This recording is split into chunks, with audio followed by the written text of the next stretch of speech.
आज के ज़माने में सबसे बड़ी परेशानी क्या है? बाहरी बीमारी इतनी परेशानी नहीं है, बाहरी रोग तो फिर भी ठीक हो जाएगा, सबसे बड़ी है चिंता। दिख रहा है कि सेठ जी ऑफिस में एक कुर्सी पे आंख बंद करके बैठे, दिख रहा है शांत है बाहर से, लेकिन भीतर सेठ जी से पूछो, भीतर का जो चित्त है वो चारों तरफ भागे घूम रहा है। वहाँ लॉस हो गया, ये हो गया, धंधे में बढ़ाऊं कैसे, अरे अब तो लॉकडाउन लग गया, अब क्या करूँगा, हाय हाय। इस लॉकडाउन में इतने लोग बीमारी से नहीं मरे जितनी चिंताओं से मरे गए। रोग से नहीं मरे, चिंता, अरे अब क्या होगा, अब कैसे होगा। कहावत है ना, चिंता किसके समान होती है? देखो कहा ना, प्रवचन कौन नहीं दे सकता, आप भी दे सकते हैं। सबको पता है चिंता चिता समान। आप भी कह दोगे, मैं भी कह दूंगी, चिंता चिता समान। कहने में क्या गया, पर आचरण किसने किया? क्या अब भी हमारे मन में चिंता है कि हाय हाय क्या होगा, अरे कैसे होगा? चिंता होती है किसके मन में? संसारी के मन में। पर जो भगवत भक्त होता है ना, नरसिंह मेहता, लाली का अपनी बेटी का भरने जाना है अपना मायरा। दो भाव हैं, एक में लिखा है भात भरने गए थे, भक्तमाल में भी कुछ लिखा है, और दो भाव हैं, जो भी हो।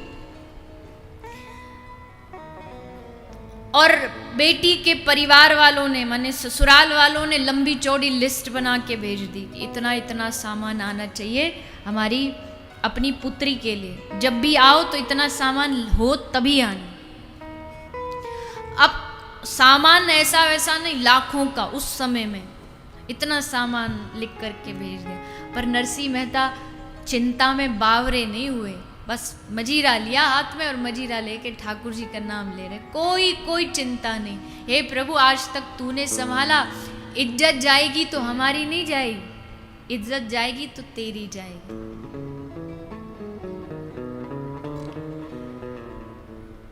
लगा दो पार नैया को, नहीं तो डूब जाएगी। लगा दो पार नैया को, नहीं तो डूब जाएगी। और हमारा कुछ ना बिगड़ेगा, तुम्हारी लाज जाएगी। हमारा कुछ ना बिगड़ेगा,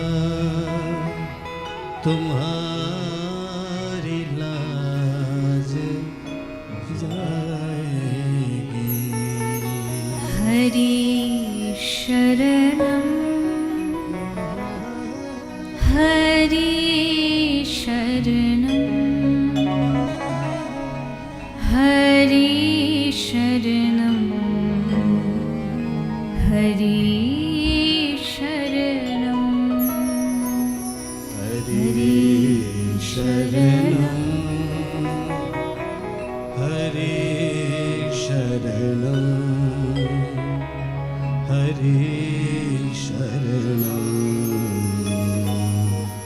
हरि शरणम। हरि शरणम। हे हरि, मैं तेरी शरण में हूँ, मैं तेरी शरण में हूँ। अब जो शरणागत होता है तो वो सोच लेता है कि इज्जत हमारी नहीं तुम्हारी जाएगी, लोग तुम पर प्रश्न उठाएंगे, हम पर नहीं उठाएंगे। ऐसा सोच बस झांझ मजीरा ले नरसी तो दिन रात हरि नाम हरि भजन में ही लगे रहते। अब जब ठाकुर जी देखते हैं कि इसे मुझ पे इतना भरोसा है, तो भला मैं इसके भरोसे को कैसे तोड़ दूं? तो प्रभु व्यवस्था बनाते हैं, और व्यवस्था कैसी बनाई, ऐसी वैसी व्यवस्था नहीं बनाई कि थोड़ा बहुत चलो दे दें, एक आध कुछ इसका काम कर दे, नहीं, करोड़ों रुपया का सामग्री वस्तु लेकर के ठाकुर जी स्वयं पहुंच गए हैं नरसी का भात भरने। अगर नरसी चिंता करता तो क्या ठाकुर जी जाते कि चलो, भगवान क्या सोचते हैं, देखो एक छोटा सा कोई बालक हो, कोई 6 महीना साल भर का कोई बालक हो, 2 साल का कोई बालक हो, और वो गंदे वस्त्र पहन रखा हो, उसने गंदे कपड़े, तो पड़ोसी उसके गंदे वस्त्र देख के, उसका गंदा मुंह देख के क्या कहते हैं, अरे कैसी है इसकी मैया, इसको साफ नहीं रख सकती, अच्छे वस्त्र नहीं पहना सकती, थोड़ा ध्यान नहीं रख सकती। क्यों? क्योंकि अभी वो बालक माँ के शरणागत है। पर जब वही बालक 20 साल का 22 साल का हो जाए, फिर गंदे कपड़े पहने, तो फिर क्या उसकी मैया को दोष देंगे? एक 22 साल का बालक कल गंदे कपड़े पहनेगा तो लोग ये नहीं करेंगे कि इसकी माँ इसको संभालती नहीं, बोलेंगे अरे इसमें बुद्धि नहीं है क्या, कैसे वस्त्र पहन रखे। क्यों? क्योंकि अब वो बड़ा हो गया है, अब वो शरणागत नहीं है। शरणागति में यही लाभ होता है। शरणागति में सबसे बड़ा लाभ ये, अच्छे हैं या बुरे हैं, भक्त हैं या अभक्त हैं, लेकिन हैं तुम्हारे, गंदे बुरे जैसे हैं आपको संभालना पड़ेगा। यह है शरणागति। वहां चिंता खत्म हो जाती है। जिस चिंता से हम दिन रात जलते हैं ना, जो भीतर हमें जलाती रहती है, वो चिंता मिट जाती है। कब? जब हरि शरण में जाते हैं। इसलिए चिंता करे सो मिले बीमारी। मानसिक रोग बढ़ जाएंगे, शरीर के रोग बढ़ जाएंगे, बीपी भी बढ़ता है तो डॉक्टर कहते चिंता कम किया करो, शुगर बढ़ती है तो कहते चिंता कम किया करो। चिंता करे सो मिले बीमारी, पर चिंतन करे सो मिले बिहारी। अब चॉइस इज योर्स।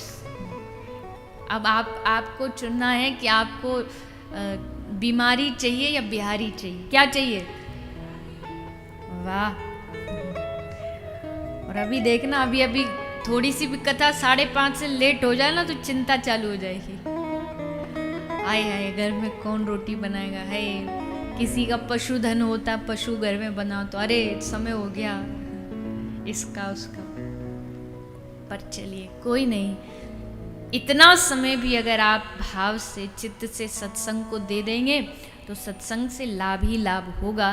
धीरे धीरे, कहा ना, परिवर्तन धीरे धीरे होता है। अभी चिंता हो रही, धीरे धीरे समय आएगा, ठाकुर जी उस चिंता का भी हरण कर लेंगे और फिर एकदम आनंद में जीवन। आनंद में जीवन किसका? जिसको कोई चिंता नहीं, उसका जीवन आनंद में है। जिसको पास करोड़ों है उसका जीवन आनंद में नहीं है। इस गलत फहमी में मत रहना। आनंद में वो है जिसको किसी प्रकार की चिंता नहीं। होगा, ऐसा नहीं कि नहीं हो सकता। हम कह देते हैं अरे हम तो गृहस्थी है महाराज, हम चिंता नहीं करेंगे तो क्या होगा। अरे गृहस्थियों की कथा सुनो ना, भागवत इसीलिए तो है।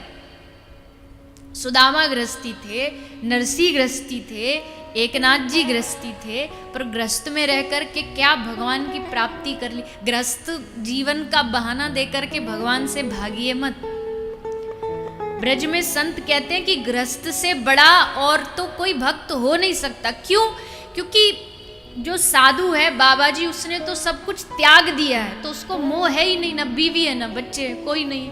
पर परिवार होते हुए भी जो भगवान से जुड़ जाता है, उससे बड़ा और कोई संत नहीं हो सकता है। क्योंकि इतनी जिम्मेदारी थी, कदम कदम पर माया पकड़ने के लिए खड़ी थी, फिर भी उससे छूट के आगे निकल गए। इससे बड़ा आश्चर्य और क्या होगा। तो गृहस्थ जीवन की कोई बहाना नहीं लगाना चाहिए कि हम तो। अचंभा तो तब होता है, कई बार ऐसे लोग होते, 3 घंटे कथा हो गई, सुन ली, उसके बाद घर गए, उनके घर थोड़ा कुछ प्रसादी वगैरह, फिर वहाँ कहते हैं कुछ सत्संग सुनाइए ना।